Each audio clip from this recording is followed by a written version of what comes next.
Innal hamdalillah nahmaduhu wa nasta'inuhu wa nastaghfiruh wa natubu ilaihi wa na'udzu billahi min shururi anfusina wa min sayyiati a'malina. Ini kita kembali diberi kekuatan, kesempatan, taufik dan hidayah sehingga kita bisa menghadiri pengajian ini. Semoga Allah berkenan memberikan untuk kita ilmu yang bermanfaat sehingga bisa kita amalkan sebagai bekal untuk menghadap kepada Allah Jalla wa Ala.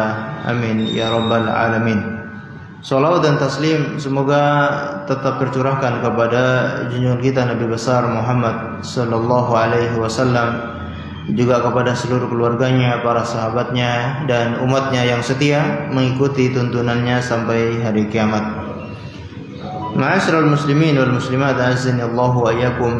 Insyaallah pada kesempatan pagi ini kita mulai mengkaji kitab yang baru, yang mana sebelumnya kita sudah menyelesaikan salah satu kitab yang agung, yaitu Kitabut Tauhid alladzi huwa haqqullahi 'alal 'abid, yang ditulis oleh Syekh Muhammad bin Abdul Wahhab rahimahullahu taala. Dan pada kesempatan ini kita akan mengkaji kitab berikutnya, yaitu kitab Al-Usulus Salasah, dan namanya kadangkala Al-Usulul Thalatha atau Salasatul Usul, dibolak-balik sama saja. Yang maknanya adalah 3 landasan atau 3 prinsip pokok ya, dalam agama Islam. 3 landasan dasar, Al-Usulul Thalatha. Ini juga ditulis oleh Syekh Muhammad bin Abdul Wahhab rahimahullahu ta'ala.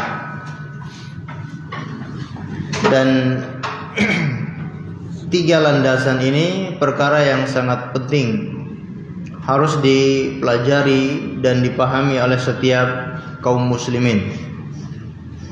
Kenapa?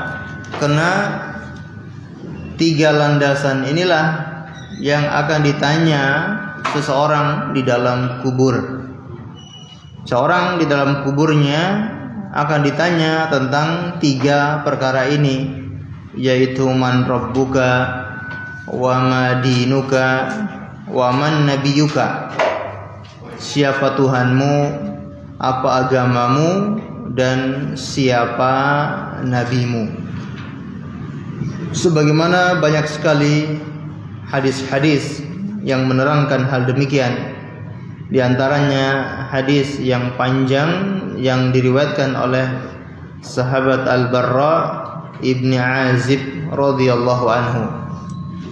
Sahabat Al-Barra ibni Azib radhiyallahu anhu menceritakan kisah mereka bersama Rasulullah sallallahu alaihi wasallam ketika mengkuburi jenazah seorang Ansor. Disitulah Rasulullah menceritakan perjalanan ruh orang yang meninggal dunia. Maka di dalam riwayat tersebut disebutkan ketika nyawa itu atau ruh itu dikembalikan ke kuburannya, datanglah malakani, 2 malaikat yang akan menanyakan tentang 3 pertanyaan. Man rabbuka wa ma dinuka wa man nabiyuka, atau malladhi ar-rajul alladhi bu'itsa fika. Siapakah laki-laki yang diutus di tengah-tengahmu? Maksudnya adalah siapa nabimu. Ketiga pertanyaan tersebut kalau dijawab dengan benar, maka dia akan dibentangkan kuburannya sejauh mata memandang, dibukakan pintu surga sehingga hawa sejuk masuk ke kuburannya setiap saat dia melihat tempat kembalinya di dalam surga. Tapi kalau seandainya pertanyaan tersebut tidak sanggup dia jawab, maka dia akan dipukul dengan pukulan yang sangat keras, dengan palu yang sangat keras sehingga hancur menjadi debu. Bahkan orang ini akan berteriak sekencang-kencangnya. Kata Rasulullah SAW, tidak ada yang semua makhluk akan mendengar teriakan orang tersebut kecuali manusia dan jin. Seandainya manusia dan jin mendengarkan teriakan orang-orang yang ada di dalam kuburan, maka mereka tidak sanggup hidup, tidak bisa merasakan nikmatnya makan, nikmatnya tidur, nikmatnya berhubungan suami istri, karena hidup dengan ketakutan. Maka sangat penting kita mempelajari 3 landasan utama ini agar kita bisa selamat ketika menghadapi pertanyaan di alam kubur. Dan yang bisa menjawab itu bukanlah dari hafalan. Yang bisa menjawab pertanyaan tersebut adalah amalan masing-masing. Amalan kitalah yang akan bisa menjawab pertanyaan malaikat di alam kubur tersebut. Walaupun seandainya di dunia ini dia sudah menghafalnya, tapi kalau di kuburan itu yang menjawab adalah amalannya. Sehingga seseorang harus betul-betul memahami 3 landasan ini dan dia menjalankan konsekuensi, betul-betul mengamalkan konsekuensi dari 3 landasan ini. Konsekuensi siapa Tuhanmu, konsekuensi apa agamamu, dan konsekuensi siapa nabimu. Ini harus betul-betul dia jalankan agar nanti di kuburan dia bisa selamat menjawab semua pertanyaan-pertanyaan tersebut. Ma'asyiral muslimin dan muslimat, a'azzani Allahu wa iyyakum. Tidak perlu kita membaca muqaddimah ya. Di muqaddimah ini berisi tentang biografi singkat ya, biografi penulis Ushul Tsalatsa. Insyaallah nanti bisa dibaca. Kemudian juga biografi yang mensyarah kitab ini. Banyak ulama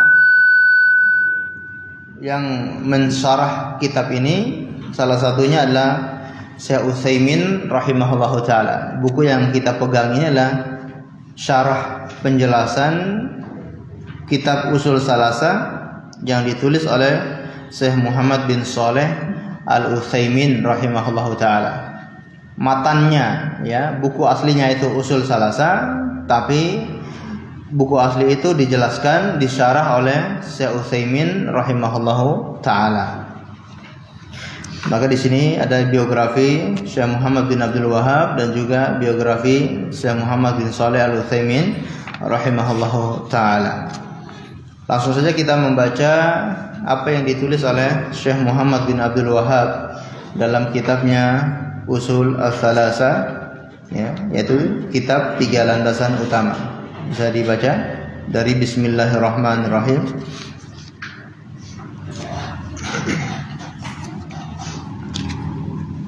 Kitab 3 landasan utama. Bismillahirrahmanirrahim. Dengan nama Allah yang Maha Rahman, Pengasih, lagi Maha Rahim, Penyayang. Ya'lam rahimakallahu annahu yajibu alaina ta'allumu arba' masailah. Al-ula al-ilmu wa huwa ma'rifatullah wa ma'rifatu nabiyhi wa ma'rifatu dinil islami bil adillah. Artinya, ketahuilah, semoga Allah merahmatimu, bahwa kita wajib mempelajari mengetahui 4 perkara. Pertama, ilmu, yaitu mengetahui Allah, mengetahui nabinya, serta mengetahui agama Islam dengan dalil-dalil. Al-thaniyatu al-amalu bihi. Al-thalithatu ad-da'watu ilaihi. Ar-rabi'atu as-sabru 'ala al-adha fihi. Kedua, mengamalkannya. Ketiga, berdakwah kepadanya. Dan keempat, bersabar dalam menghadapi gangguan di dalamnya. Wa dalilu qauluhu ta'ala, dalilnya adalah firman Allah Ta'ala, wal 'ashr innal insana lafi khusr illa alladziina aamanu wa 'amilus shalihati wa tawassaw bil haqqi wa tawassaw bis sabr. Demi masa, sesungguhnya manusia itu benar-benar berada dalam kerugian, kecuali orang-orang yang beriman dan mengerjakan amal-amal soleh dan menasihati supaya mentaati kebenaran, dan menasihati supaya menetapi kesabaran. Al-Asr 1-3. Qala Syafi'i rahimahullah, law ma anzalallahu hubbatan 'ala khalqihi illa hadhihi surata lakafathum. Imam Syafi'i rahimahullah berkata, seandainya Allah tidak menurunkan hujah atas makhluknya kecuali surat ini, niscaya ia cukup bagi mereka. Wa qala Bukhari rahimahullah, babul ilmi qabla al-qawli wal 'amali wad dalilu qawluhu ta'ala. Imam Bukhari rahimahullah ta'ala berkata dalam kitab sahihnya, bab ilmu sebelum ucapan dan perbuatan, dalilnya adalah firman Allah Ta'ala, fa'lam annahu la ilaha illallah wastaghfir li dzambik. Artinya, maka ketahuilah bahwa tiada Tuhan yang berhak disembah kecuali Allah, dan mohonlah ampun atas dosa-dosamu. Surat Muhammad ayat 19. Fabada bil ilmi qabla al-qawli wal 'amali. Beliau memulai dengan ilmu sebelum ucapan dan perbuatan. Nah, barakallahu fiik.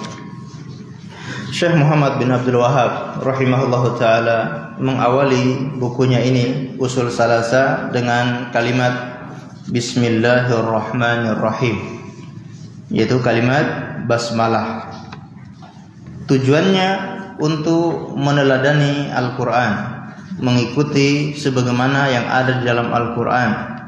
Kita lihat dalam Al-Quran, Allah Subhanahu wa ta'ala memulai firman-Nya dengan kalimat Bismillahirrahmanirrahim, sehingga setiap awal dari surat itu diisi atau ditulis Bismillahirrahmanirrahim. Begitupun untuk meneladani Rasulullah sallallahu alaihi wasallam. Rasulullah di dalam mengirimkan surat kepada raja-raja atau mengirimkan surat kepada orang-orang yang beliau tuju, selalu mengawali suratnya itu dengan kalimat Bismillahirrahmanirrahim. Sebagaimana kita lihat beliau menulis surat kepada Raja Romawi, Raja Heraklius, maka beliau mengawali dengan kalimat Bismillahirrahmanirrahim. Ya, Bismillahirrahmanirrahim. Assalamu ala man ittaba'al huda min Muhammadin ila 'azimir rum. Bismillahirrahmanirrahim. Keselamatan atas orang yang mengikuti petunjuk dari Muhammad kepada pembesarnya Raja Romawi.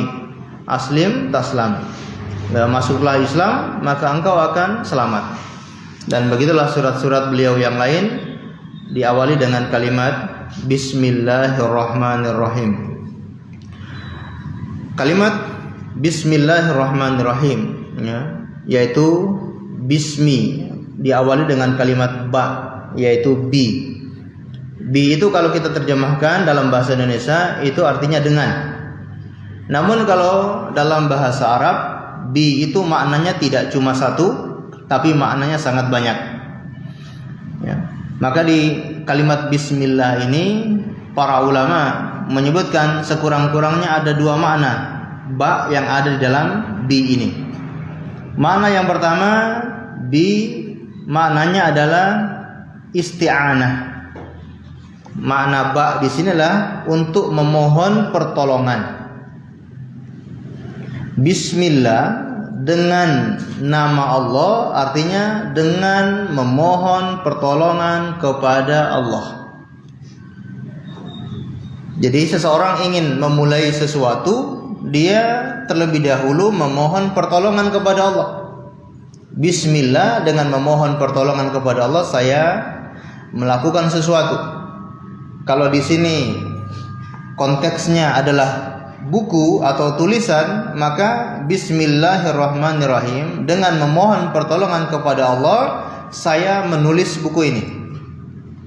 Sehingga para ulama ketika mengawali tulisannya selalu Bismillahirrahmanirrahim, artinya mereka memohon pertolongan kepada Allah di dalam menulis tulisan ini. Dan ini juga berlaku dalam semua kegiatan kita. Ketika kita ingin melakukan segala perkara, maka awali dengan kalimat Bismillahirrahmanirrahim. Maknanya kita sedang mohon pertolongan kepada Allah Subhanahu wa taala. Dan tentunya orang yang selalu memohon pertolongan kepada Allah akan mendapatkan keberkahan. Alias dia pengen mencari berkah dengan kalimat bismillah tersebut.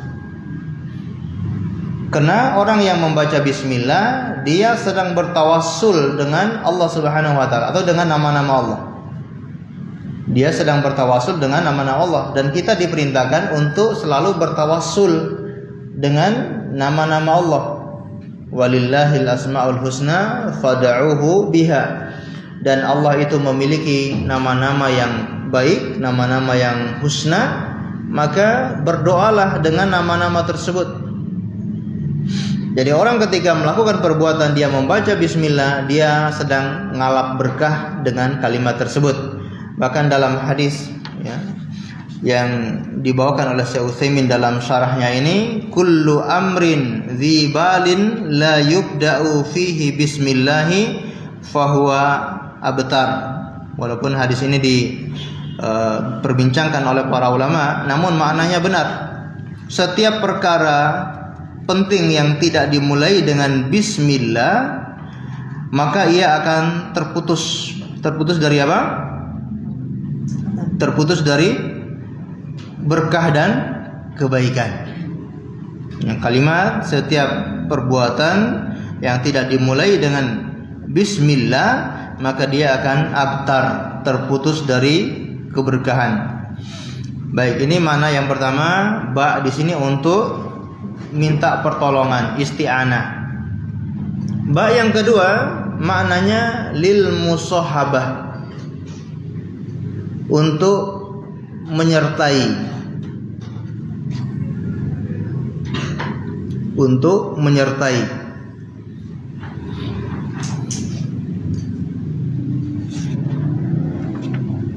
Misalkan seorang mengatakan saya pergi ke pasar dengan fulan. Saya pergi ke pasar dengan fulan.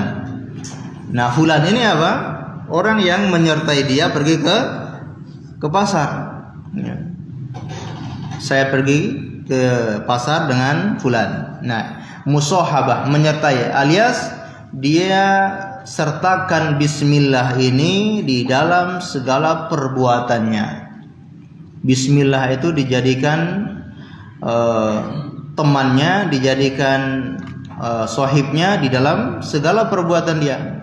Tiap melakukan apapun, dia selalu membaca bismillah. Baik. Kemudian ada hal yang perlu kita perhatikan, bahwa di sini ada kalimat bismi kemudian Allah, ismi kemudian Allah. Kalau ba, insya Allah sudah selesai ya. Ba ini bi, maknanya ada dua, yaitu bisa berupa isti'anah maupun bisa berupa musahabah. Dan intinya adalah untuk mencari keberkahan. Ya, mengucapkan ba di sini intinya adalah untuk mencari keberkahan. Kemudian ismi artinya nama. Ya, ismi itu nama. Allah, nama Allah Subhanahu wa taala. Bismillah, ismi kemudian disandarkan kepada Allah, bersifat jamak. Maksudnya bagaimana? Dalam kaidah nahwu, ketika ada kalimat mufrad, kalimat tunggal, kemudian disandarkan kepada Allah Subhanahu wa taala, ya, maka maknanya menjadi jamak. Ismi ini adalah kalimat tunggal. Ismi kalimat tunggal. Jamaknya apa? Jamaknya asma, ya, asma Allah. Berarti nama-nama Allah. Kalau ismi berarti satu nama. Kalau asma nama-nama. Nah, ismi ini diidhofahkan atau disandarkan kepada Allah. Maknanya menjadi jamak. Artinya bukan hanya satu nama Allah saja, tapi seluruh nama-nama Allah Subhanahu wa taala. Artinya ketika ada orang yang mengatakan bismillah, dengan menyebut nama Allah, kira-kira berapa nama yang dia sebut? Semuanya. Kalau dia mengatakan bismillah dengan menyebut seluruh nama-nama Allah yang dia ketahui maupun yang tidak dia ketahui. Karena nama-nama Allah ini sangatlah banyak, tidak terhitung jumlahnya. Yang kita ketahui hanyalah 99. 100 kurang 1. Ini yang kita ketahui, yang disebutkan dalam hadis, kata Rasulullah SAW, man ahsaha dakhalal jannah walillahi tis'un wa tis'ina isman man ahsaha dakhalal jannah. Allah itu memiliki 99 nama. Man ahsaha, barang siapa yang menghafalnya, dakhalal jannah, akan masuk surga. Rasulullah mengatakan Allah memiliki 99 nama. Itu bukan berarti nama Allah cuma 99.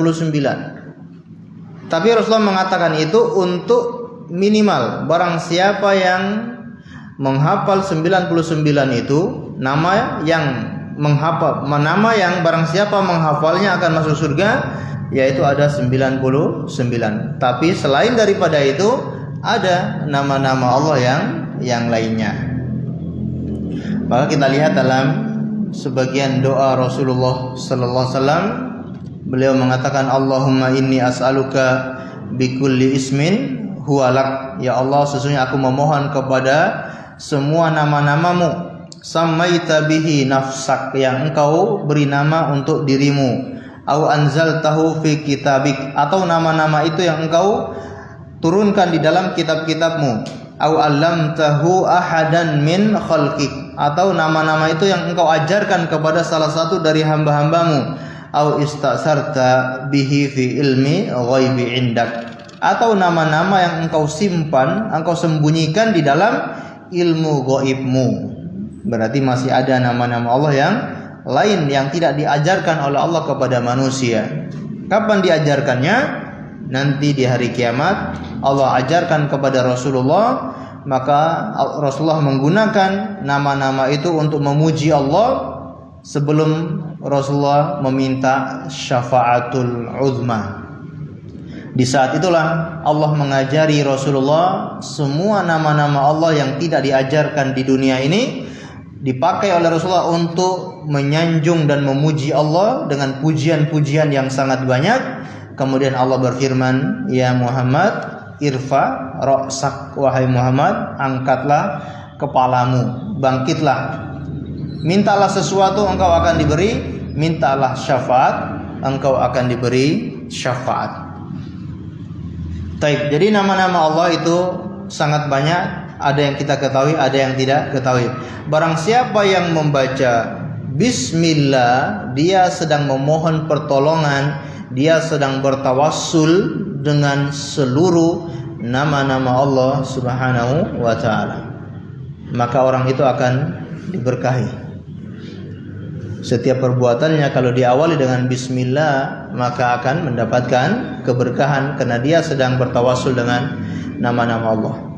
Perlu kita jelaskan, tadi kita bacakan hadis, kata Rasulullah, man ahsaha dakhalal jannah, siapa yang menghafalnya akan masuk surga. Ini ada dua pendapat dari kalangan ulama, apa yang dimaksud dengan barang siapa yang ahsaha. Kalau ahsaha diterjemahkan menghafal, dan ini yang dipilih oleh Imam Bukhari dan juga dikuatkan oleh Imam An-Nawawi. Barang siapa yang menghafal 99 nama itu, jaminannya adalah surga. Namun ada pendapat lain yang disebutkan oleh Imam Ibnu Qayyim Al-Jauziyah rahimahullahu taala, ahsaha itu tidak hanya menghafal saja, tapi memiliki 4 tingkatan. Tingkatan yang pertama, dia mencari dalil-dalilnya dari Al-Quran. Dia mencari dalil-dalil dari 99 nama itu. Artinya dia mempelajari 99 nama itu. Ar-Rahman dalilnya apa, kemudian Al-Malik dalilnya apa, Al-Quddus, As-Sami' Al-Basir, dalilnya apa? Dia mengetahui dalil-dalilnya di dalam Al-Quran. Ini tahapan yang pertama. Tahapan yang kedua, dia menghafalnya. Setelah dia tahu dalil-dalilnya, kemudian dia menghafalnya. Dan alhamdulillah para ulama sudah mengumpulkan ya nama-nama Allah yang ada dalam Al-Quran, sudah dikumpulkan dan kita tinggal menghafal saja ya. Baik. Kemudian tahapan yang berikutnya, dia mengamalkan makna-maknanya. Dia mengamalkan maknanya. Ketika dia memahami nama Allah adalah Ar-Rahman, yang Maha Penyayang, maka dia amalkan itu dalam kehidupannya. Dia bersifat penyayang kepada sesama makhluk ya. Atau dia ketika mendapat atau mempelajari nama As-Sami' wal Basir, Allah itu Maha mendengar, Maha melihat, maka dia amalkan dalam kehidupannya. Artinya apa? Dia selalu merasa diawasi oleh Allah Subhanahu wa taala. Dia selalu menjaga ucapannya, karena ucapannya itu selalu dijaga atau diawasi oleh Allah. Dia selalu menjaga perbuatannya, karena perbuatannya dilihat oleh Allah Subhanahu wa taala. Ini dia mengamalkan makna dari Asmaul Husna tersebut. Kemudian dia tadi yang ketiga, dia memahami maknanya, dan yang keempat dia mengamalkan konsekuensinya. Jadi yang pertama dia mencari dalil-dalilnya dalam Al-Quran, yang kedua dia menghafalnya, yang ketiga dia memahami maknanya, dan yang keempat dia mengamalkan maknanya atau mengamalkan konsekuensi dari nama-nama tersebut.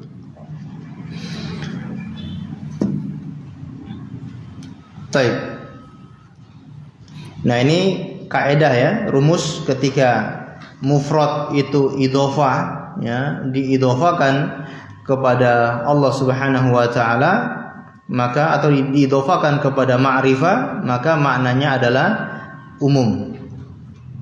Contohnya dalam Al-Quran, contoh yang lain, misalkan kita katakan ni'matullah ya, man ta'uddu ni'matallahi la tuhsuha, barang siapa yang menghitung nikmah, kalimat nikmah itu adalah mufrad, tunggal ya, nikmat, kemudian disandarkan kepada Allah nikmatallah, maka maknanya menjadi umum, yaitu semua nikmat-nikmat Allah Subhanahu wa taala, tidak hanya satu nikmat saja. Insyaallah ada gambaran sama sini ya. Begitupun sama dengan bismillah ya. Ketika disandarkan kepada Allah maka menjadi umum.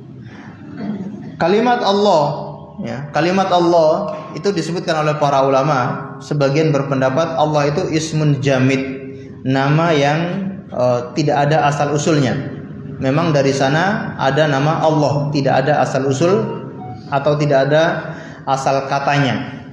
Namun pendapat yang paling kuat adalah Allah itu memiliki asal kata ya. Asal katanya adalah ilahun ya, al-ilah, yaitu sesembahan menjadi Allah. Dan ini pendapat yang dikuatkan oleh para sahabat seperti sahabat Ibnu Abbas radhiyallahu anhu. Mereka mengatakan bahwa Allah itu punya asal kata, yaitu ilah, al-ilah. Al-ilah itu artinya sesembahan.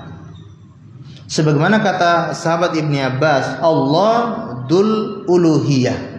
Allah itu adalah zat yang memiliki uluhiyah ya, ilahiyah, yang berhak untuk disembah. Dan kalimat Allah ini adalah Ismullahil A'zam, nama Allah yang paling besar, yang paling agung, yang menjadi sandaran semua nama-nama Allah adalah nama Allah ini, yaitu kalimat Allah. Ini menjadi sandaran semua nama-nama Allah. Allah tadi punya banyak nama, ada 99 yang kita ketahui, semuanya bersandar kepada satu nama, yaitu Allah ya. Ar-Rahman, ya kita katakan Allah yang punya nama Ar-Rahman. Ar-Rahim, Allah yang punya nama Ar-Rahim, ya. Al-Qudus, Allah yang punya nama Al-Qudus. Semuanya kembali kepada kalimat Allah, ya. Maka ini nama yang sangat agung. Kata Rasulullah SAW, barang siapa yang memohon sesuatu dengan mengucapkan kalimat ini, maka pasti akan dikabulkan oleh Allah Subhanahu wa taala. Suatu ketika Rasulullah mendengar seseorang yang berdoa dengan menyebut nama Allah ini, ya. Orang ini asyhadu annaka antallah, ya, berdoa asyhadu annaka antallah, aku bersaksi bahwasanya engkau adalah Allah.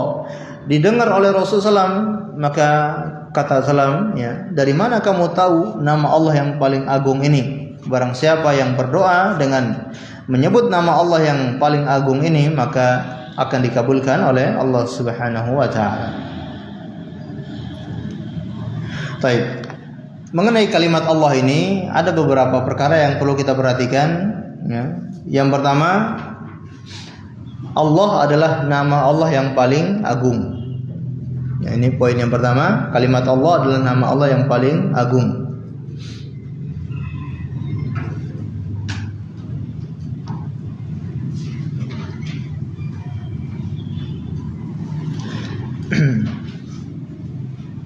Makanya kalimat Allah ini disebutkan oleh sebagian ulama seperti Imam Ibnul Qayyim dalam muqaddimah sebagian bukunya, ya, beliau mengatakan Allah suatu kalimat yang apabila diucapkan oleh orang yang sedang susah maka dia akan bahagia. Kalimat Allah yang apabila diucapkan oleh orang yang sedang menderita maka dia akan mendapatkan kebahagiaan. Kalimat Allah yang apabila diucapkan oleh orang yang sedang kesempitan maka dia akan mendapatkan kelapangan. Kalimat Allah yang apabila diucapkan oleh orang yang sedang fakir maka dia akan menjadi kaya. Apabila diucapkan oleh orang yang sedang tersakiti, didolimi, maka dia akan mendapatkan hak-haknya, dan begitu seterusnya. Ini menunjukkan betapa agungnya kalimat Allah tersebut. Baik. Kemudian perkara yang berikutnya, tidak boleh menamakan makhluk dengan nama tersebut. Tidak boleh menamakan makhluk dengan kalimat atau nama tersebut. Allah ini nama khusus untuk Allah. Tidak boleh menamakan makhluk dengan Allah, kecuali ada tambahan abdun, ya, abdun di depannya, Abdullah, ya. Ini baru boleh. Kalau cuma Allah saja, ini khusus untuk Allah. Begitupun ada nama-nama yang lain seperti Abdurrahman, ya, seperti nama Rahman, ya, tidak boleh menamakan dengan Rahman kecuali dengan abdun, yaitu Abdurrahman. Ini boleh. Kemudian perkara berikutnya, tidak boleh seseorang berzikir hanya dengan kalimat Allah. Ya, tidak boleh seseorang berzikir dengan kalimat Allah.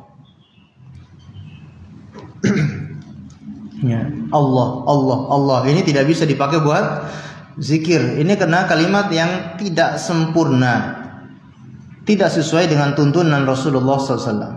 Rasulullah mengajari kita kalau mau berzikir itu kalimat-kalimatnya selalu sempurna, ya. Allahus Samad atau Allahu Al-Hayyu Al-Qayyum, ya. Itu semua kalimat-kalimat yang sempurna. Subhanallah, Alhamdulillah, La ilaha illallah, Allahu Akbar. Semuanya kalimat-kalimat yang sempurna. Kalau Allah itu, kalau dalam bahasa Arab itu hanya mubtada. Mubtada itu kalimat yang permulaan, harus ada berikutnya, harus ada pelengkapnya, yaitu yang dinamakan dengan khobar. Ya, khobarnya apa? Allah. Allah apa? Allah. Ya, orang nggak paham, ya, nggak sempurna kalimat tersebut. Ya, seperti kita memanggil orang lain, kemudian hanya memanggil, kemudian selesai. Ya, Muhammad, Muhammad, Muhammad. Ya, orangnya noleh terus, kita nggak tahu maksudnya apa.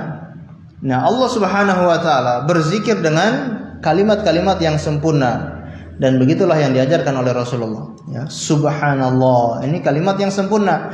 Maha suci Allah, alhamdulillah, segala puji bagi Allah. La ilaha illallah, tidak ada ilah kecuali Allah. Ini semua kalimat yang sempurna. Allah saja itu tidak sempurna, apalagi dipotong lagi menjadi kalimat hu. Ya, kalimat huwa. Mungkin pertamanya dipotong menjadi huwa, dia. Kemudian hu. Nah, ini semua adalah zikir yang tidak sesuai tuntunan Rasulullah sallallahu alaihi wasallam. Baik. Berikutnya kalimat Ar-Rahmanir Rahim. Bismillahirrahmanirrahim. Ya. Ar-Rahman dan Ar-Rahim yaitu dua-duanya adalah nama Allah yang menunjukkan sifat kasih sayangnya Allah. Kedua-duanya menunjukkan sifat kasih sayang Allah Subhanahu wa taala.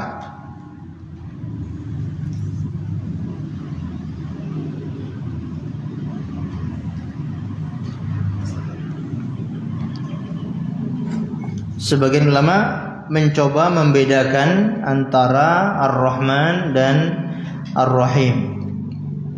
Di antara perbedaannya, Ar-Rahman itu sifat penyayang yang menjadi dasar, ya, sifat penyayang yang lebih kuat, yang asal, ya, yang menjadi asalnya. Sifatnya Allah penyayang, itulah Ar-Rahman. Sedangkan Ar-Rahim, ya, adalah perbuatannya Allah ketika menyayangi makhluk-makhluknya. Jadi Ar-Rahman itu sifatnya, sedangkan Ar-Rahim itu adalah perbuatan Allah Subhanahu wa taala.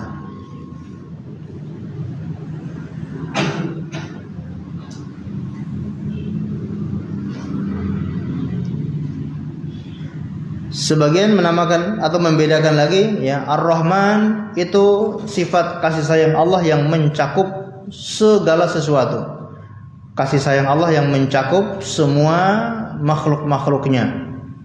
Sedangkan Ar-Rahim itu sifat kasih sayang Allah yang khusus hanya kepada orang-orang tertentu.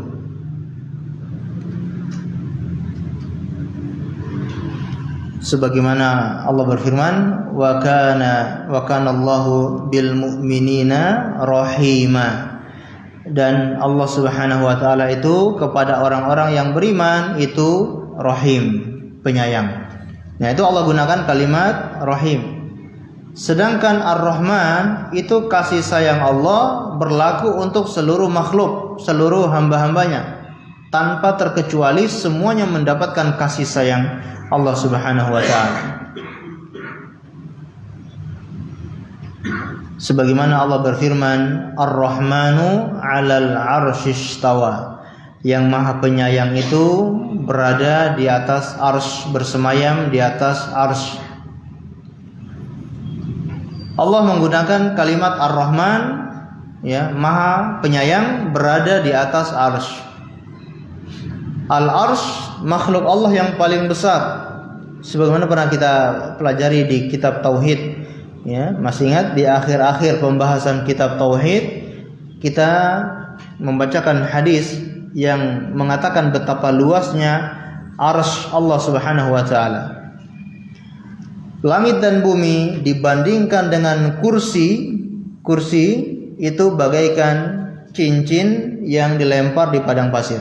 Kursi itu padang pasirnya, cincin itu langit dan bumi. Kursi dibandingkan dengan arsy bagaikan cincin yang dilemparkan di padang pasir. Cincin itu kursinya, padang pasir itu arsy-nya. Maka arsy itu adalah makhluk Allah yang terbesar. Tidak ada makhluk yang lebih besar daripada arsy-nya Allah Subhanahu wa taala. Nah, Allah mengatakan Allah bersemayam, yang Maha Penyayang itu di atas arsy, menunjukkan bahwasanya kalau arsy ini makhluk yang paling besar, meliputi segala makhluk, maka yang Maha Penyayang, yang sifat kasih sayangnya itu meliputi seluruh makhluk-makhluknya. Allah yang Maha Penyayang, penyayangnya itu kasih sayangnya meliputi semua makhluknya. Kalau begitu, apa istimewanya orang-orang yang beriman? Ya. Orang-orang yang tidak beriman juga mendapatkan kasih sayang Allah. Ya, Pak ya? Orang-orang yang beriman juga mendapatkan kasih sayang, yang tidak beriman juga mendapatkan kasih sayang. Kalau begitu, apa istimewanya orang-orang yang beriman? Kan sama-sama mendapatkan kasih sayang Allah.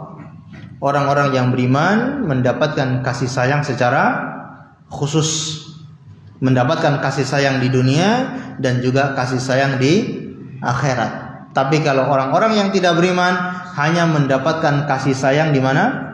Dunia saja, akhiratnya tidak dapat. Makanya tadi kata Allah, wa kana bil mu'minina rahima, dan Allah itu sangat penyayang kepada orang-orang yang beriman.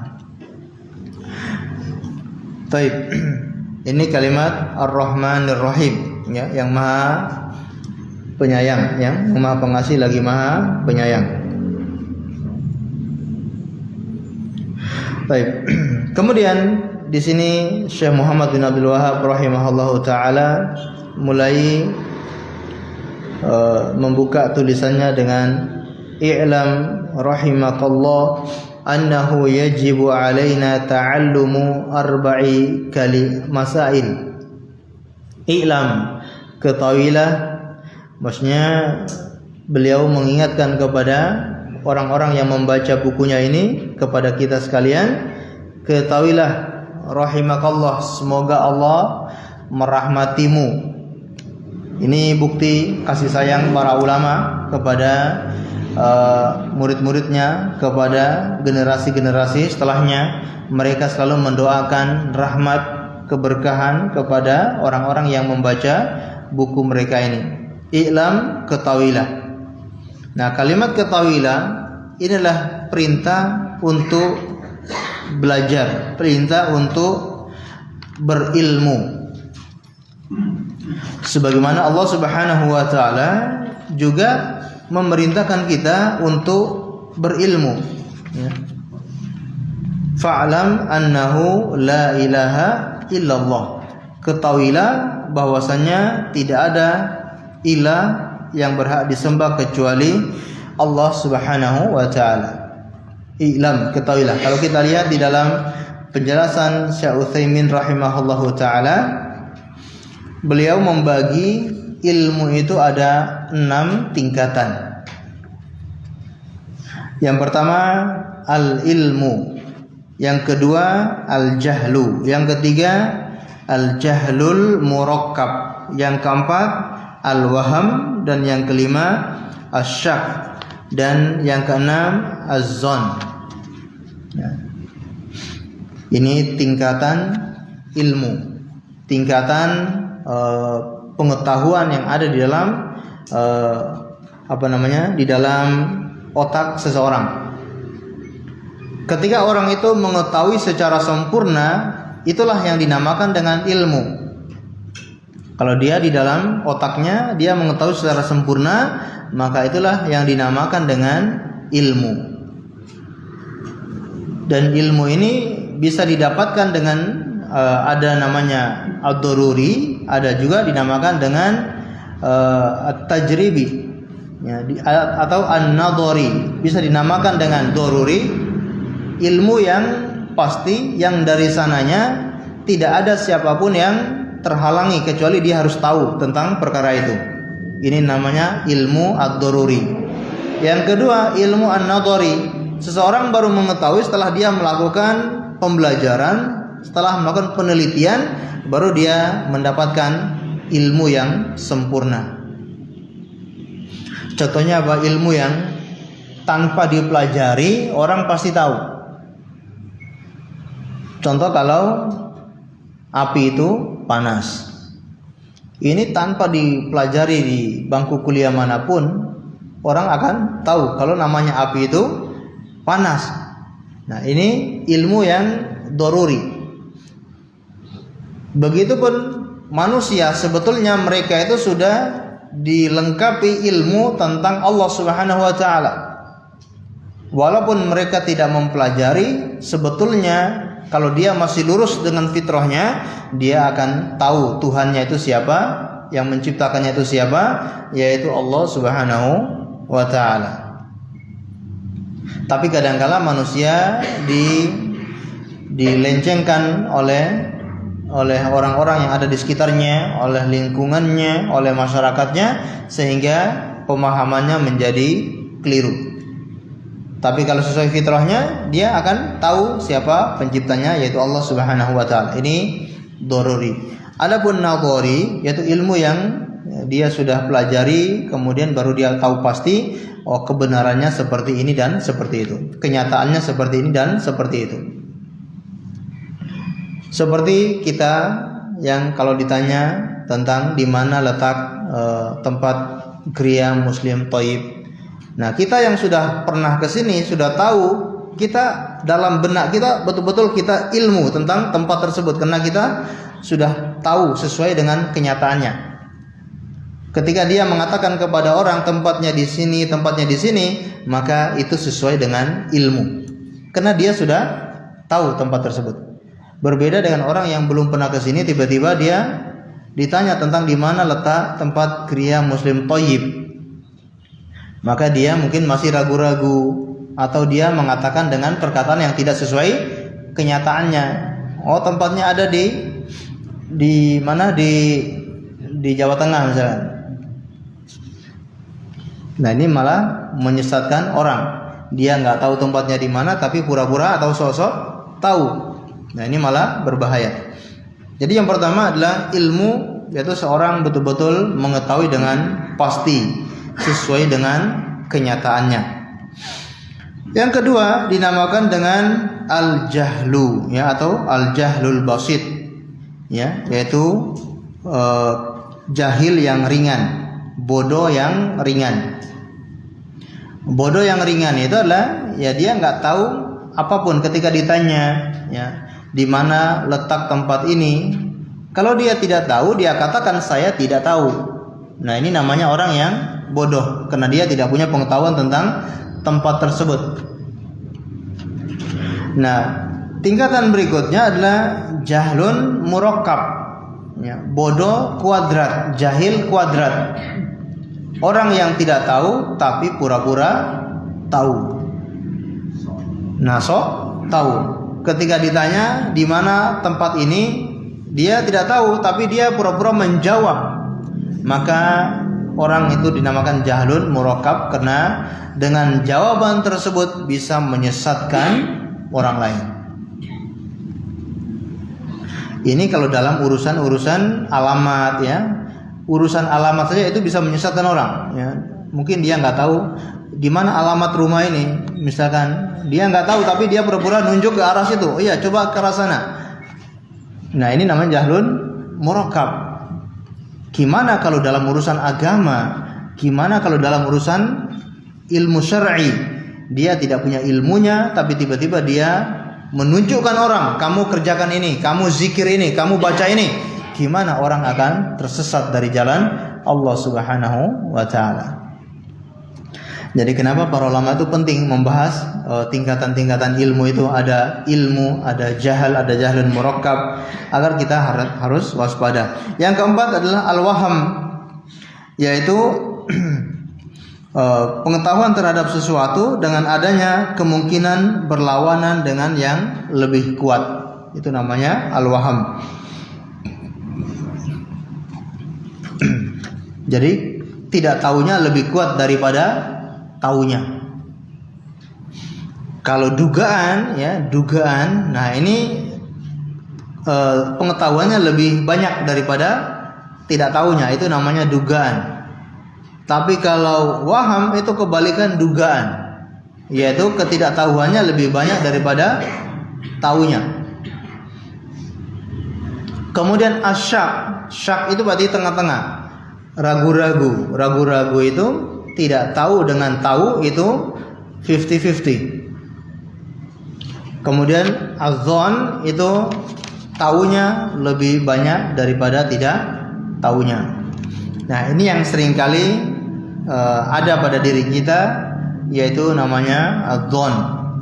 Ya, kita di dalam belajar, kita di dalam memahami agama ini, kadangkala kebanyakannya dibangun di atas dzon, ya, dugaan kuat.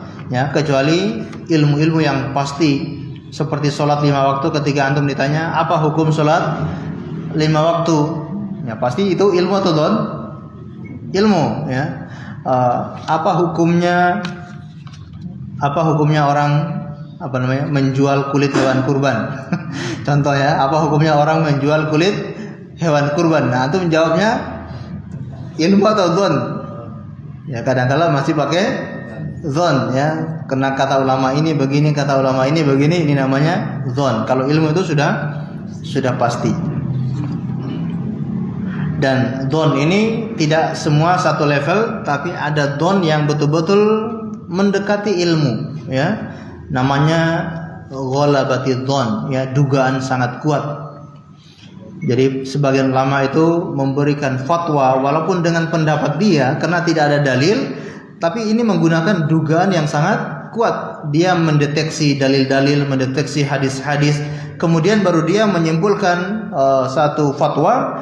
Nah, maka fatwa ini mendekati kebenaran, namanya ghalabatidz dzon, dugaan yang kuat. Jadi bukan dengan kejahilan. Maka fatwa ulama seperti ini, kalau kita nggak punya ilmu sama sekali, maka tidak bisa kita menandingi fatwa mereka. Kita mengeluarkan fatwa sendiri berbeda dengan fatwa ulama, tidak bisa. Karena kalau kita ini masih jahil, ya, sedangkan para ulama itu sudah ghalabatidz dzon. Kecuali kalau ada ulama lain yang memang fatwanya dia juga sama-sama ghalabatidz dzon, baru kita bisa mengambil pendapat ulama tersebut. Jadi jangan mengukur pendapat ulama dengan pendapat kita sendiri, tapi ukurlah pendapat ulama dengan pendapat ulama yang lain. Baik. Allahu a'lam bishawab. Ma'asyiral muslimin dan muslimat, azani Allahu wa iyyakum. I'lam rahimakallah, ya. Semoga Allah merahmatimu.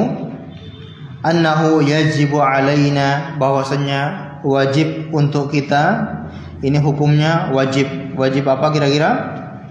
Di sana ada wajib kifayah, ada wajib ain. Ini hukumnya wajib ain, ya, bukan wajib kifayah, bukan fardu kifayah, tapi fardu ain. Annahu yajibu alaina, bahwasanya wajib atas kita ta'allamu arba'i masail, untuk mempelajari 4 masalah. Hukumnya wajib. Seorang muslim wajib, ya, mengetahui atau mempelajari 4 masalah ini.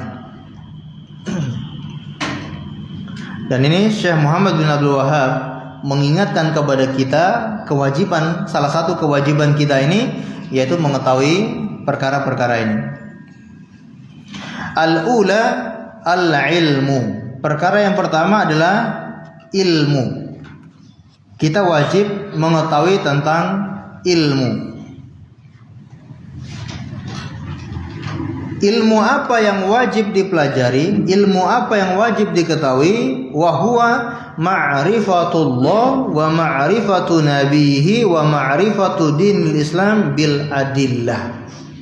Ilmu yang wajib dipelajari oleh setiap muslim adalah tentang mengenal Allah, ilmu tentang mengenal nabinya, ilmu tentang mengenal agama Islam bil adillah. Dan mengenal agama Islam itu, dan bahkan mengenal semua itu harus bil adillah, dengan dalil. Tidak boleh kita mengenal Allah tanpa dalil, mengenal nabinya tanpa dalil, mengenal agama Islam tanpa dalil. Berarti yang wajib diketahui oleh setiap muslim adalah mengenal 3 perkara ini: mengenal Allah, mengenal nabinya, mengenal Islam, itu berdasarkan dalil dari Al-Quran maupun Sunnah. Tidak bisa dengan perasaan, tidak bisa dengan hayalan, atau tidak bisa dengan dia berusaha menganalisa sendiri, untuk mengenal Allah, dia menganalisa sendiri, ya Allah itu begini-begini, dia menganalisa sendiri. Atau mengenal nabinya, dia menganalisa sendiri. Atau mengenal agama Islam, dia menganalisa sendiri. Tapi harus dengan dalil. Dan inilah yang menjadi pokok pembahasan dalam buku ini, yaitu mengenal Allah, mengenal nabinya, dan mengenal agama Islam dengan dalil. Dan berikutnya beliau akan membahas secara tuntas tentang 3 perkara ini yang dinamakan dengan usul salasa ataupun 3 landasan utama. Taib. Mengenal Allah Subhanahu wa taala yaitu seseorang betul-betul mengenal Allah dengan 2 cara. Mengenal Allah itu dengan 2 cara. Kita bisa mengenal Allah karena Allah sendiri sudah memperkenalkan dirinya. Allah sudah memperkenalkan dirinya atau belum? Sudah. Yakin? Allah, kita mengenal Allah, kenalan dengan Allah. Allah memperkenalkan dirinya. Sudah atau belum Allah memperkenalkan dirinya? Jawabannya sudah. Dengan 2 cara Allah memperkenalkan dirinya. Yang pertama dengan ayat syar'iyah, ayat-ayat Al-Quran, ya, ayat syar'iyah atau ayat Qur'aniyah, dan yang kedua dengan ayat-ayat kauniyah, tanda-tanda kebesaran Allah, tanda-tanda kekuasaan Allah Subhanahu wa taala. Ayat-ayat Qur'aniyah banyak sekali Allah mengenalkan dirinya dalam Al-Quran, ataupun Rasulullah mengenalkan Allah di dalam hadis-hadisnya. Ayat kursi yang kita baca misalkan, itu isinya adalah Allah sedang mengenalkan dirinya. Allahu la ilaha illa huwal hayyul qayyum. Allah sedang mengenalkan dirinya. Allah lah, dialah yang al-hayyul qayyum, yang hidup, yang maha berdiri, yang tidak punya sifat-sifat cacat, ya, tidak tidur, tidak ngantuk, dan yang lainnya. Ataupun dalam surat Al-Ikhlas, ya, Qul huwallahu ahad, Allahus samad, lam yalid wa lam yulad wa lam yakun lahu kufuwan ahad. Dialah Allah yang Maha Esa. Allahus samad, Allah tempat bergantung seluruh makhluk-makhluknya. Lam yalid wa lam yulad, Allah tidak diperanak dan tidak pula diperanakkan, tidak beranak dan tidak pula diperanakkan. Wa lam yakun lahu kufuwan ahad, kesimpulannya adalah Allah tidak ada yang setara dengannya sesuatu apapun. Allah banyak sekali dalam Al-Quran mengenalkan dirinya. Maka cara untuk mengenal Allah adalah melalui kitabnya, melalui ayat-ayat Al-Quran. Kemudian yang kedua dengan ayat-ayat kauniyah, yaitu ayat-ayat yang berupa tanda-tanda kebesaran Allah, tanda-tanda ciptaan Allah Subhanahu wa taala. Allah menciptakan segala yang ada di muka bumi ini, itu menjadi tanda untuk kita mengenal Allah Subhanahu wa taala. Karena ciptaan makhluk tidak sama dengan ciptaan Allah. Ciptaan Allah sangat sempurna, sangat detail dalam penciptaannya. Betul-betul Allah itu pakar di dalam penciptaannya. Ketika kita melihat turunnya air hujan, maka kita akan mengetahui kalau itu adalah ada zat yang menurunkannya, ada zat yang mengatur turunnya air hujan tersebut. Kenapa turunnya harus dengan bertahap, atau turunnya harus dengan rintik-rintik? Kenapa turunnya harus dengan satu-satu? Kenapa tidak turun satu kaligus seperti kita menyiram dari ember? Bayangkan kalau air disiram dari atas dengan seperti kita menyiram pakai ember, gimana kira-kira? Hancur semua yang ada di muka bumi. Tapi Allah turunkan dengan dikit-dikit, dengan satu-satu Allah turunkan air hujan.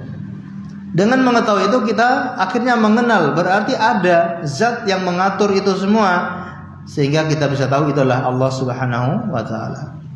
Allah menukar antara siang dan malam, ya. Allah mempergulirkan menjalankan atau mengganti siang dan malam. Itu pun begitu sangat rapi, tidak satu kaligus. Bayangkan tiba-tiba siang, tiba-tiba malam, mata manusia kan rusak. Seperti lampu saja, begitu malam hari tiba-tiba ada yang nyalakan lampu di tengah malam, gimana mata kita? Ya, matanya silau. Atau sebaliknya, yang tiba-tiba menyala langsung dimatikan seketika. Tapi Allah dengan detail secara bertahap, ya, pergantian siang dan malam. Begitu mau ganti ke malam hari, matahari akan pelan-pelan dia menuju ke sore hari. Kemudian sore hari ke sore hari yang tua, tenggelamnya perlahan-lahan sehingga bumi ini semakin lama semakin gelap, baru mulai gelap. Begitu waktu tenggelam pun tidak langsung gelap seketika. Bumi masih bisa kelihatan, masih samar-samar. Ya, sampai nanti waktu masuk Isya sudah mulai gelap, sampai tengah malam baru gelap gulita. Begitupun mau masuk waktu siang, di waktu subuh ya masih samar-samar, tidak langsung terang. Ya, masih samar-samar, kemudian mulai terbit perlahan-lahan, dan sampai waktu siang hari baru sinar yang betul-betul tajam. Nah, ini Allah atur. Dengan mengenal itu semua ciptaan-ciptaan Allah, maka kita akan mengenal ternyata semua itu ada yang menciptakannya, ada yang menjalankannya, yaitu Allah Subhanahu wa ta'ala. Dan mengenal Allah Subhanahu wa ta'ala, konsekuensinya yaitu adalah untuk menyembah Allah.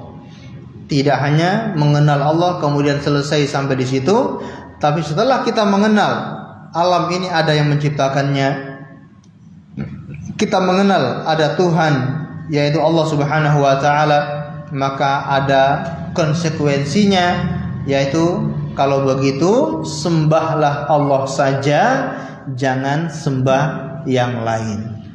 Ibadah hanya kepada Allah saja, jangan beribadah kepada yang lain. Ini konsekuensi dari mengenal Allah. Wa ma'rifatu nabihi, kemudian mengenal nabinya.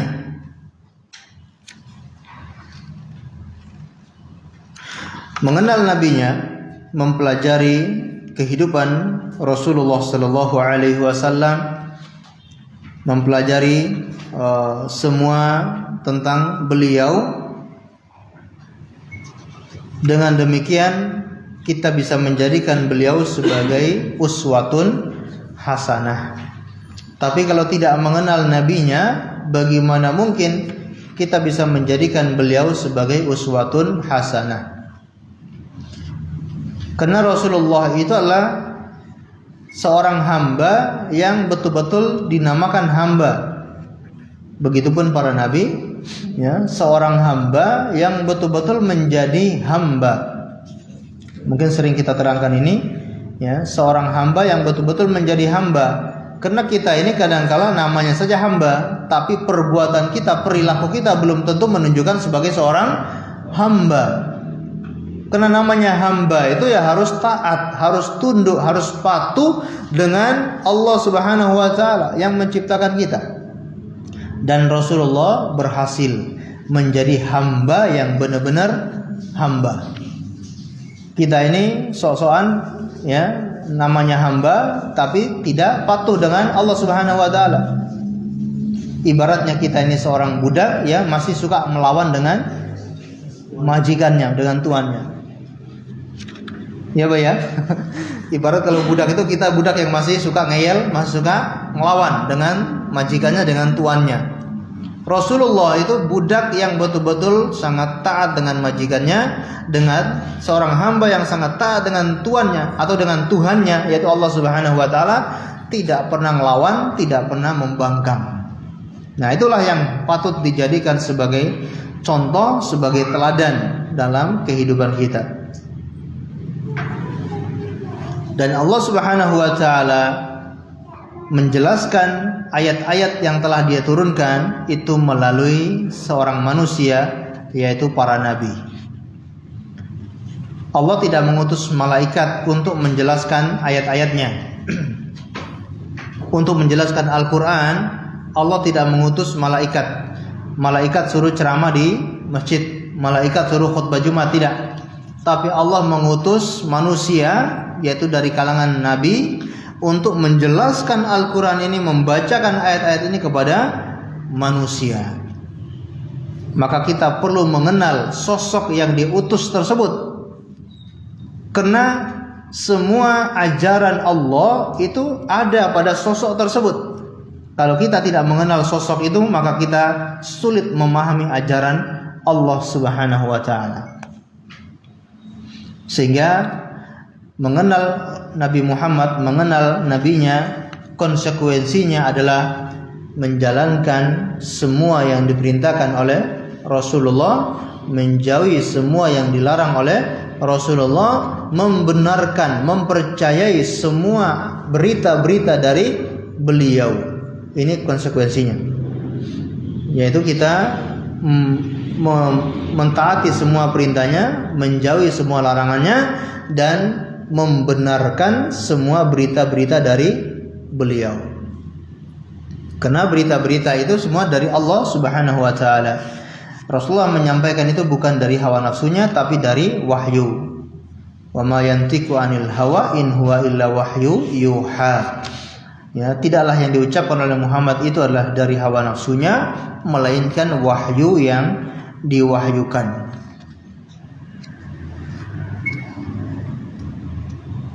Wa ma'rifatu dinil Islam bil adillah, dan mengetahui agama Islam dengan dalil.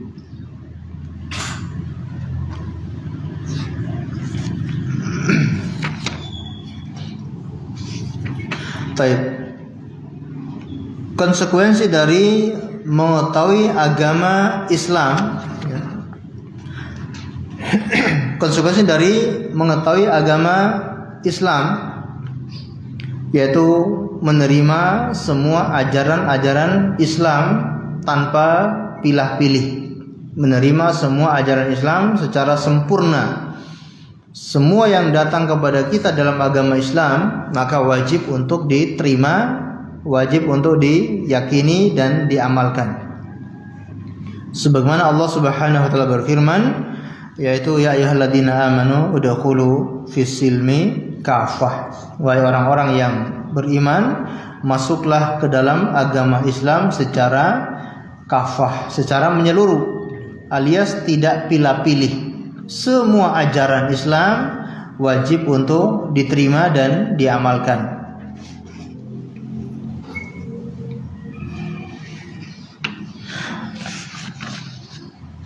Dan masih banyak lagi dalil-dalil yang menerangkan kita wajib mengenal agama Islam, ya. Karena kalau tidak mengenal agama Islam, maka kita tidak bisa mengamalkan ajaran-ajaran Islam tersebut. Kita bisa mengamalkan ajaran Islam kalau memiliki ilmu tentang ajaran Islam. Ajaran Islam ini sangatlah banyak.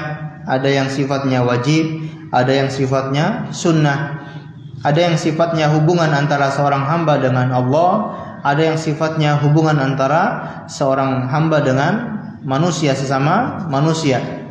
Dan itu sangatlah banyak ajaran-ajaran Islam. Dan untuk mengenal itu semua harus dengan belajar. Ya, dengan belajar kita bisa mengenal agama Islam ini. Baik agama Islam ini yang bersifat keyakinan maupun yang bersifat perbuatan. Ya, yang bersifat keyakinan itu ada dalam hati, perbuatan itu yang gerak-gerik kita di dalam melakukan amalan-amalan, itu bisa didapatkan dengan belajar dan menuntut ilmu. Allahu a'lam bishawab. Barangkali mungkin cukup sekian yang bisa kita sampaikan pada kesempatan pagi yang berbahagia ini. Kita masih membahas poin yang pertama, yaitu wajib mengetahui 4 perkara, yaitu yang pertama tentang ilmu, wajib belajar. Dan ilmu yang wajib untuk dipelajari yaitu ilmu tentang mengenal Allah, mengenal nabinya, dan mengenal agama Islam. Allahu a'lam bishawab. Waktu yang tersisa kita gunakan untuk tanya jawab. Kalau ada yang ditanyakan kami persilakan. Oke, silakan.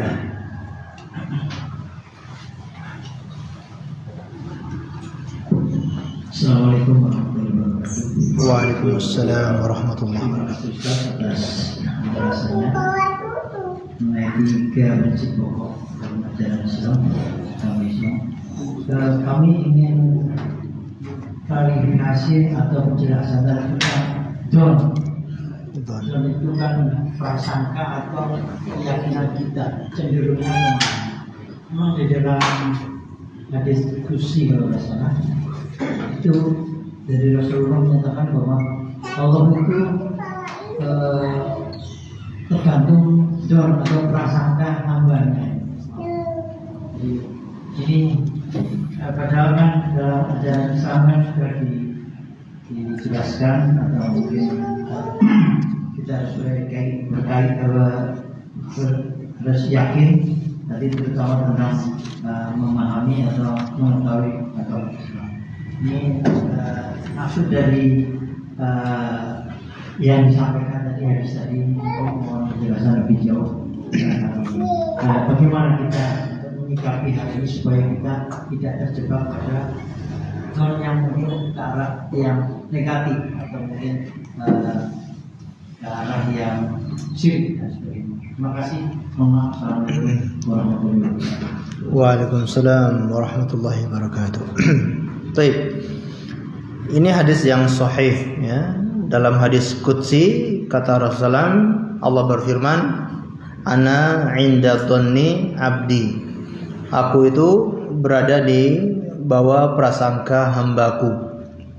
Apa yang menjadi prasangka hambaku, itulah yang menjadi ketentuan Allah Subhanahu wa taala.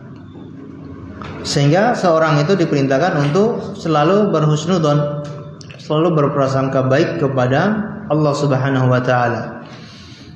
Karena kalau dia berprasangka yang kurang baik kepada Allah, ya, ini juga pernah kita pelajari di bab tauhid ya, berprasangka buruk kepada Allah, ini kurangnya dia mentakzim, kurangnya dia mengagungkan Allah Subhanahu wa taala. Kita dituntut untuk selalu berhusnudzon kepada Allah Subhanahu wa taala. Dan hadis ini juga menjadi anjuran kepada kita agar kita selalu berpikir yang positif ya dalam melakukan aktivitas kegiatan sehari-hari. Kita selalu mengedepankan berpikiran positif. Apa namanya? Positif thinking gitu ya. Karena dengan berpikiran positif itu ya Allah akan memberikan yang terbaik, memberikan yang baik-baik ya. Tapi kalau pikirannya negatif, pikirannya suudzon ya, dia menduga-duga hal-hal yang buruk, bisa jadi yang menimpa dia adalah hal yang buruk tersebut ya. Maka ya ibaratnya kita ini berharap, kita ini berdoa itu yang baik-baik. Orang yang berprasangka buruk ya sama halnya dia sedang menginginkan yang buruk tersebut. Ya, kalau kita berprasangka baik, kita menginginkan mendapatkan yang baik. Tapi kalau berprasangka buruk, sama saja dia menginginkan perkara yang buruk tersebut. Maka Allah bisa kabulkan. Ya, dia sudah menduga. Ya, sebelum berangkat, wah nanti saya ketabrak, nanti saya akan kecelakaan. Nah, yang dia duga, yang dia pikir seperti itu, bisa saja Allah kabulkan itu dan akhirnya dia ya kecelakaan, mengalami kecelakaan sebagaimana yang dia prasangkakan. Maka berprasangka yang baik-baik ya, agar Allah mengabulkan yang baik-baik. Baik. Adapun suudzon ya kepada Allah Subhanahu wa taala, yaitu seperti seseorang yang menyangka Allah tidak akan mengampuninya, Allah tidak akan mengabulkan doanya. Ini bentuk suudzon kepada Allah, berprasangka buruk kepada Allah Subhanahu wa taala. Adapun hadis tadi itu lebih kepada bagaimana kita itu selalu berpikir yang positif ya. Jadi kita berpikir yang positif karena Allah akan mengabulkan apa yang kita pikirkan, apa yang kita harapkan, itu semua akan dikabulkan oleh Allah Subhanahu wa taala. Bahkan sebagian ulama mengatakan orang itu kadang-kala bisa sembuh dengan harapan yang kuat. Dia sudah sakit bertahun-tahun, dia punya harapan yang kuat untuk sembuh, bisa saja Allah kabulkan dan dia disembuhkan oleh Allah Subhanahu wa taala. Sehingga Imam Ibnu Qayyim itu membantah sebagian orang-orang yang datang ke kuburan ya, yang beranggapan dia datang ke kuburan untuk mencari kesembuhan dan ternyata sembuh. Orang-orang memikirnya, wah itu berarti penghuni kubur yang menyembuhkan dia. Padahal dia bisa sembuh kadangkala dengan keinginan kuat dia untuk sembuh, Allah akhirnya kabulkan. Ya, bahasa kita sugesti ya. Dia punya sugesti yang kuat untuk sembuh, Allah kabulkan. Nah, ini maksud daripada ana inda dzanni abdi bi, ya, aku berada di prasangka hambaku kepadaku. Adapun suudzon kepada Allah, contohnya seperti orang menyangka Allah tidak mengabulkan doanya, Allah tidak mengampuninya, Allah tidak menolongnya. Nah, ini suudzon yang sebagaimana berlaku kepada orang-orang munafik. Ya, kenapa orang-orang munafik itu tidak mau mengikuti Rasulullah? Karena mereka sudah suudzon duluan kepada Allah. Mereka suudzon kalau Allah tidak akan menolong nabinya, suudzon kalau Allah tidak akan memenangkan mereka dalam peperangan. Nah, itulah sifatnya orang-orang munafik yang selalu suudzon kepada Allah Subhanahu wa taala. Adapun dzon yang kita pelajari dalam kitab ini tadi, yaitu dzon yang merupakan pengetahuan, ya. Jadi pengetahuan orang itu kan kadang bertingkat-tingkat. Ada yang betul-betul ilmu tingkatannya sempurna, dia betul-betul mengetahui tidak ada sedikit pun terhalangi oleh apapun, ilmunya sempurna. Ada yang masih bersifat dzon, yaitu masih bersifat dugaan-dugaan, karena ilmunya itu belum bersifat sempurna. Apakah karena belum ketemu dalilnya atau belum ketemu hadisnya, maka dia masih bersifat dugaan. Tapi kalau sudah ketemu dalilnya, wah ini sudah ilmu, ini sudah sempurna pengetahuannya karena sudah ada dalilnya. Tapi kalau belum ketemu dalilnya, biasanya itu masih bersifat dugaan, ya, bersifat dzon. Makanya kebanyakan pendapat-pendapat ulama, terutama dalam masalah fikih, itu bersifat dzonniyah, ya, bersifat dugaan. Tapi dugaan yang kuat, karena dugaan itu dilandaskan dengan dalil-dalil atau hujah-hujah yang ada. Insyaallah ada gambaran Pak ya. Nah, barakallahu fiik.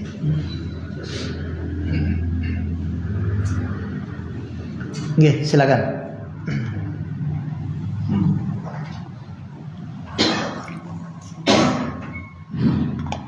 Assalamualaikum warahmatullahi wabarakatuh. Waalaikumsalam warahmatullahi wabarakatuh. Tadi Pak Ustadz menyampaikan bahwa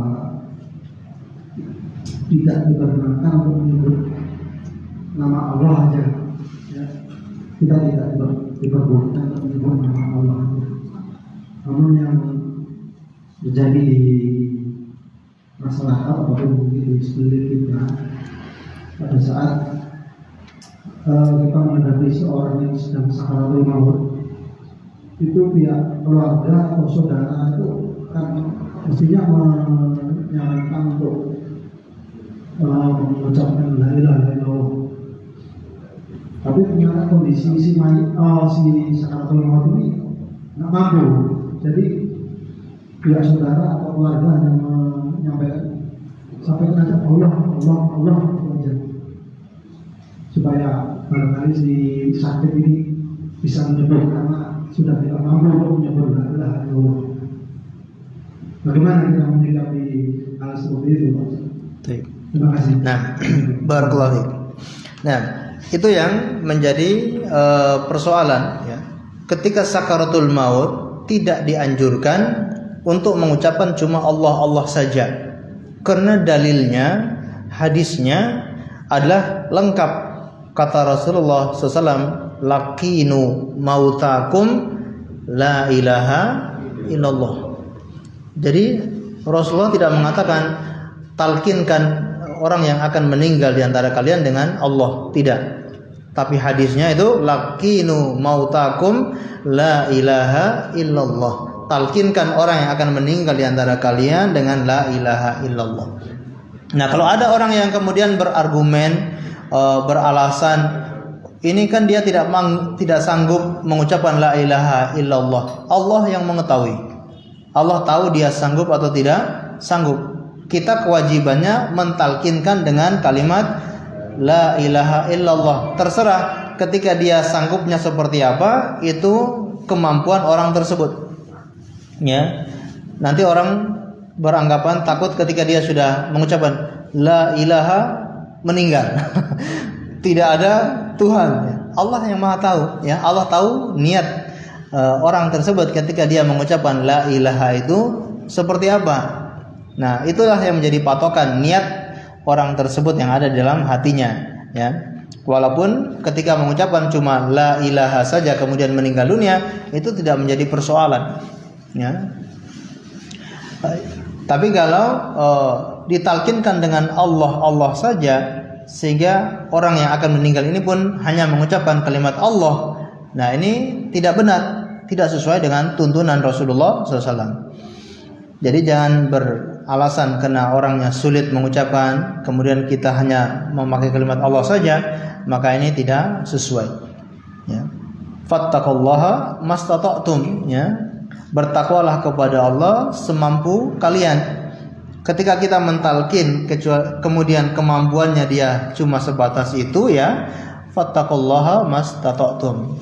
Asalkan kita ini sudah mentalkinkan sesuai dengan petunjuk Rasulullah, jangan mengada-ngada sendiri, ya. Karena Allah saja tidak sempurna.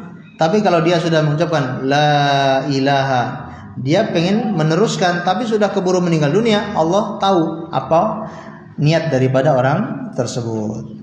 Nah, tapi kalau cuma Allah, maknanya apa? Tidak diketahui maknanya, ya, hanya menyebut Allah saja. Nah ini yang sering terjadi di masyarakat seperti itu, ya.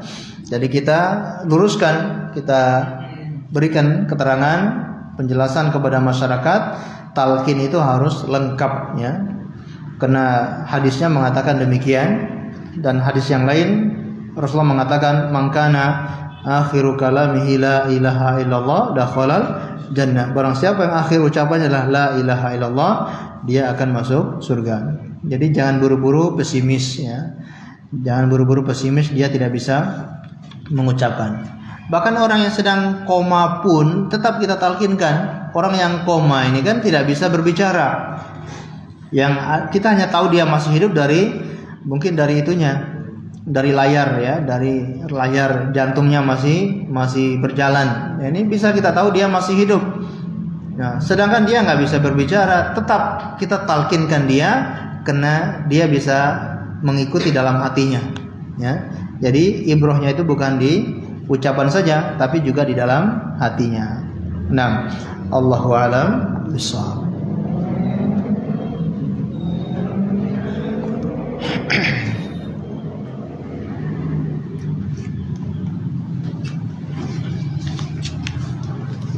Masya Allah, sampun insya Allah. Satu lagi, oke, silakan.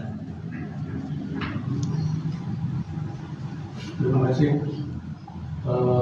Terkait dengan itu tadi, ya. Apakah pendapat sebuah pendapat, contohnya pendapat ulama, itu apakah bisa dikatakan sebagai itu, dan apa hukumnya atau pendapat itu bisa dipakai sebagai bagaimana? Nah, baik. Barakallahu fiik. Jadi apa hukumnya mengikuti pendapat ulama? Yang mana pendapat ulama itu apakah dikatakan sebagai dzon, ya, sebagai dugaan? Baik. Kita membahas masalah dzon, masalah ilmu itu untuk mengetahui tingkatan, ya, pengetahuan itu dikatakan betul-betul ilmu itu kalau sesuai dengan dalil.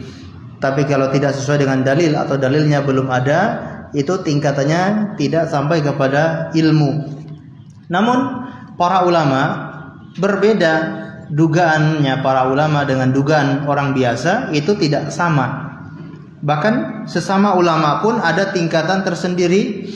Ulama yang bisa diikuti, yang pendapatnya menjadi rujukan, itu adalah ulama-ulama yang sudah mencapai tingkat mujtahid, orang yang sudah berijtihad. Nah, kalau yang belum mencapai tingkat mujtahid, maka belum bisa dijadikan sebagai rujukan. Sehingga ketika para ulama punya pendapat, maka apakah bisa dijadikan rujukan? Jawabannya bisa, selagi ulama itu menjadi ulama yang mujtahid, ulama yang sudah pada tingkat berijtihad. Maka walaupun itu sifatnya dhon, ya. Kenapa sifatnya dhon? Karena mungkin belum ada dalilnya. Karena dia harus berijtihad. Nah, berijtihad ini pun ya itu melalui dalil-dalil. Ya, tidak ada dalil secara terperinci, tapi dia menggunakan dalil-dalil secara global, sehingga dia berijtihad dan menyimpulkan sebuah hukum. Nah, ini kalau dia sudah sampai tingkat mujtahid, maka kita boleh taklid atau kita boleh mengikuti ulama tersebut, asalkan tidak menjadikannya sebagai satu-satunya pendapat yang paling benar. Kalau ternyata ada pendapat ulama lain yang ternyata dalilnya lebih kuat, maka kita bisa berpindah kepada pendapat ulama tersebut. Ya. Ini yang dinamakan dengan taklid, ya, tapi tidak boleh taklid buta, yaitu ta'assub, ya, yang sampai pada tingkat ta'assub, yaitu membela mazhabnya, membela pendapat ulamanya, tidak pandang bulu apakah ada pendapat lain yang lebih kuat atau tidak. Yang penting ini pendapat mazhab dia, ya, dia bela mati-matian. Nah, ini yang tidak boleh. Tapi kalau kita dan kita semua ini, ya, kita semua ini tidak ada yang mustahid. Ya, zaman kita ini semuanya muqallid, kita semua itu ikut ulama. Pendapatnya Imam Syafi'i, pendapatnya Imam Hambali, itu yang kita ikuti. Cuma kita ini punya keuntungan, kita lebih banyak pilihan. Oh, pendapat ulama ini dalilnya ini, pendapat ulama ini dalilnya ini, karena semuanya alhamdulillah di zaman kita ini terkumpul dalil-dalil yang dipakai oleh ulama ini semuanya kita dapatkan. Berbeda dengan mereka di zaman dulu. Orang yang hidup di zaman Imam Syafi'i belum tentu dia mengetahui dalil-dalil yang dipakai oleh pendapatnya ulama-ulama lain, karena terbatasnya media ketika itu. Tapi kita sekarang alhamdulillah sudah terkumpul. Nah, maka ulama-ulama kontemporer, ulama-ulama kita di zaman sekarang, mereka berusaha mentarjih, ya, mulai mentarjih, yaitu merojihkan mana pendapat yang kuat, mana pendapat yang lebih kuat, baru mulai menyarankan kepada umat untuk mengamalkan pendapat yang kuat tersebut, tanpa harus menyalahkan pendapat yang lain, ya. Baik, Allah alam bisa, mungkin seperti itu, Pak.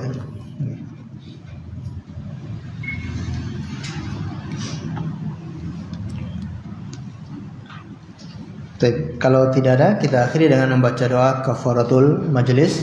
Subhanakallahumma bihamdika asyhadu an la ilaha illa anta astaghfiruka wa atubu ilaik. Wa sallallahu ala nabiyyina Muhammad wa ala alihi wasallam. Terima kasih atas segala perhatiannya. Mohon maaf atas segala kekurangannya. Assalamualaikum warahmatullahi wabarakatuh.